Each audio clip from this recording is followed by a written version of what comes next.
Aujourd'hui, nous allons parler du célèbre Léonard de Vinci, né à Vinci en Toscane.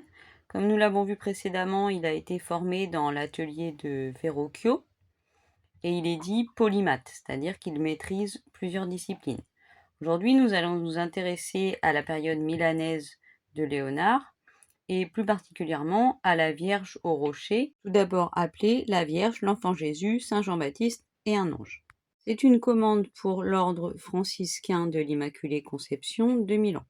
Ce devait être un triptyque pour lequel les volets devaient être faits par les frères de Prédis, et Léonard de Vinci devait faire la partie centrale. Que voit-on? Nous voyons un ange, vraisemblablement Uriel, qui fait le lien entre nous et le tableau. L'ange pointe Saint Jean le Baptiste et nous invite à adorer Jésus comme il le fait lui-même. Nous voyons Jésus qui baptise Saint Jean-Baptiste. La Vierge Marie, au centre du tableau, pose la main sur Jean-Baptiste. Elle protège celui qui sera le premier à reconnaître Jésus comme le prophète. Son autre main au-dessus de Jésus nous invite à regarder le Christ. La Madone jeûne et la scène se déroulant à l'intérieur d'une grotte en forme d'écrin nous invite à penser, comme les franciscains, que la Vierge Marie est également issue d'une conception immaculée. Dogme reconnu par l'Église catholique qu'au XIXe siècle.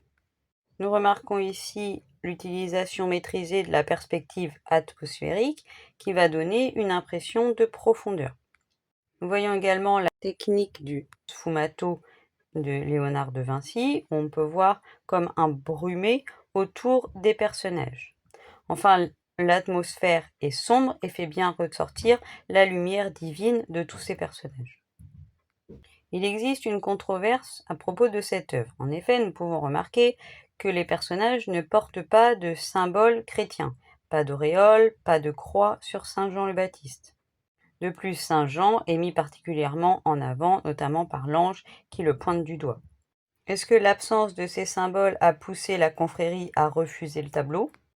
Ou alors, est-ce que Léonard a trouvé un mécène plus offrant? On ne le sait pas vraiment. Toujours est-il que cette œuvre n'est jamais allée rejoindre le centre du triptyque, où se trouve une seconde version, plus orthodoxe, avec les symboles, et sans le pointer du doigt de l'ange. Enfin, il existe une deuxième controverse, à savoir, est-ce vraiment Léonard de Vinci qui a fait cette seconde version, ou alors les frères de Prédis? Observez ces deux tableaux ici, ou alors allez en voyage à Paris et à Londres. À demain avec un nouveau tableau.